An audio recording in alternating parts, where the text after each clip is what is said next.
If you're looking for a lightweight, long-range hunting scope with great turrets, a lockable windage turret, plenty of elevation dial, the option of illumination for the reticle with great reticle options, stay tuned while we take a look at the new and improved Zeiss V4.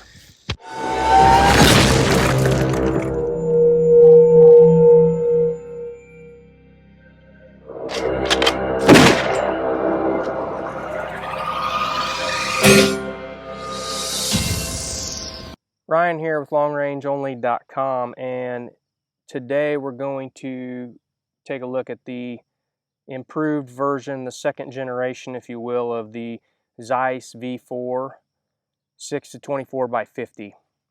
So I'm just going to touch on a couple of the biggest things about the scope in general, because this has been out for several years. The first generation's been out for several years. We have a review here on longrangeonly.com, so you could check that out in our YouTube library. I've also done a written review of this scope, the first generation 6-24 V4 on Rock Slide. So I'm going to reiterate some of the biggest things people want to know about scopes with this scope. So depending on options, you're looking at somewhere around $1,000 to $1,200 for the V4, illuminated, not illuminated, which magnification you want to go with. Like I said, this one is the 6-24. This one is also the Illuminated Reticle version. So big picture, this scope tracks just like the previous generation. It tracks perfectly. I have not had any problems with it. I've been shooting the Gen 1 for a few years now, and then I've been shooting this one for a couple months. This was a pre-production model that they sent us to check out, and it's no different in the mechanics.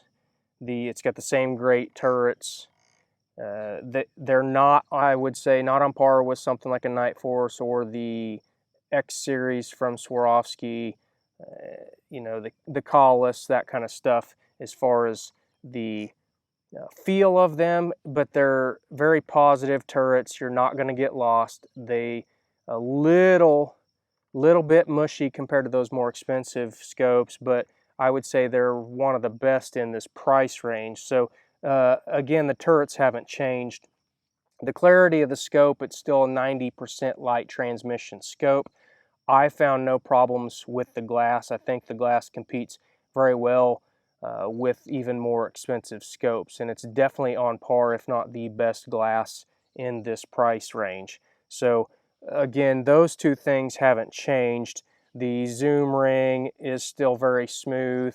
It is on the stiff side if that matters to you. It's not going to accidentally move, but it's not going to keep you from moving the zoom ring if you're trying to get dialed in on a long range shot.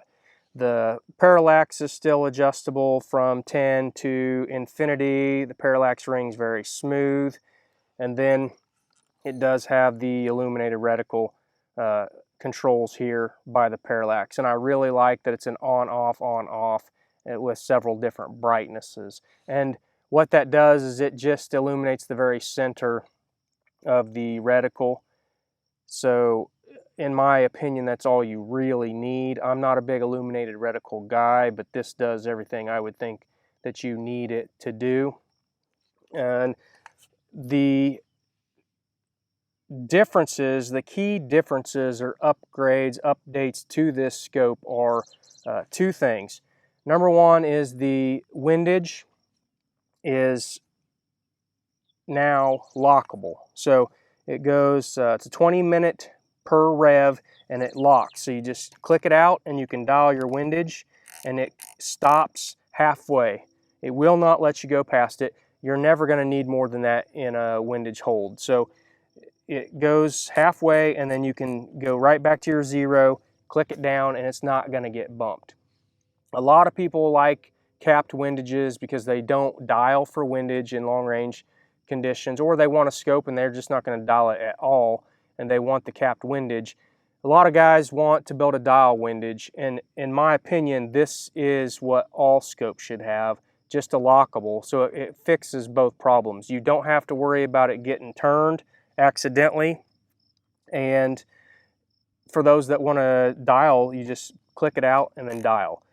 It's an easy reset. It's got a screw out here on the end of it. You just set the 0 or the windage 0 where it goes, then just loosen this and then turn it back to 0, set it down, and screw it back on. So very simple to reset.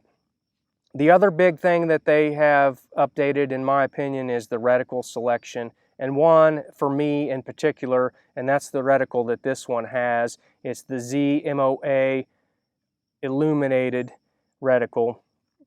And I'll do a drop in and we'll show you a picture of that, the best picture that I could get to show you that. And then I'll show you the old ZMOA reticle, and you'll see the comparison. But this one I really like. It's got numbers to help you quickly identify how many minutes you're holding off if you're going to hold for wind. If it's not your thing, they're not in the way, so it's not going to interfere if you don't like numbered reticles.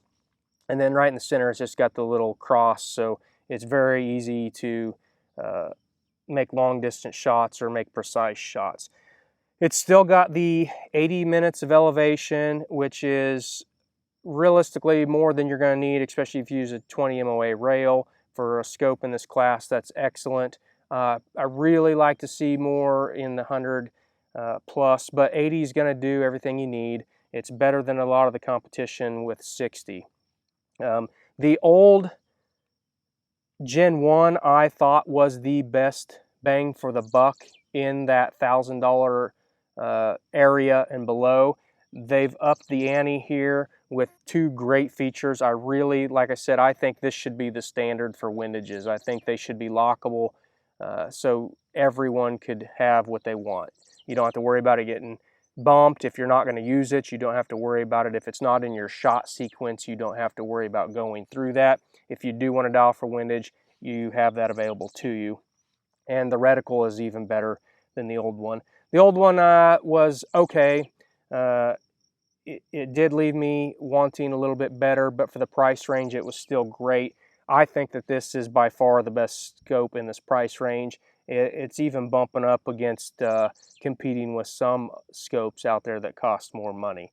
So, like I said, I'll do some drop-ins and we'll take a look at that reticle, and I'll do some close-ups of the new Windage and Parallax and Illumination controls, and then we'll summarize this. All right, here we're going to take a look at the Windage Turret. You can see that it is MOA,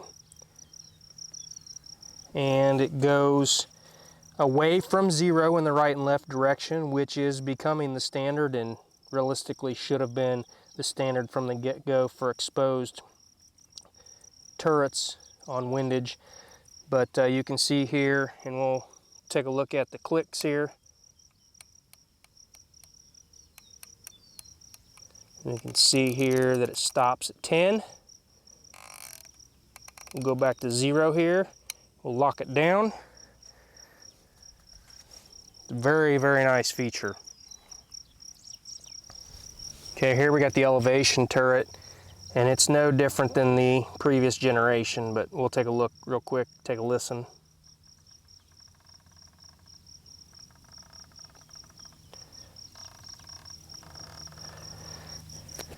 As with the last one, it's very positive clicks, but it just has a little bit of more of a smoothness as opposed to like a tactile detent type feel. But you're not gonna get lost on where you're dialing. Like I said, they're very, very good turrets. Probably one of the best in the price range, if not the best in the price range, but they're just not quite as nice as more expensive scopes. Okay, here we can see the parallax adjustment. Very smooth from 10 to infinity. And then we've got the illumination dial here. You can see the numbers. That's the intensity and then the dots are off. So it's got off between every single intensity setting, which in my opinion is the way it should be. I think this is how illumination control should be. Just a simple on or off. And very quickly you can dial to whatever setting you want instead of clicking buttons. This is how an illumination control should be. All right, here we have the new reticle. This is the ZMOA I-20, and this is just the best picture I could get looking through the scope, and I did this so that we could do the best side-by-side that we could. All right, here we have the old ZMOA reticle. If you want, you can pause it, go back and take a look at them side-by-side, take pictures, whatever. It's kind of hard to see in this picture, but this reticle has more of a brownish tint when you're looking through it versus the black, very, very black of the new reticle. I personally much prefer the new one. It's a little bit thinner, not too thin to use in hunting situations, and I'm going to drop in some video. We'll look at the specs on the Zeiss website and talk about that a little bit more.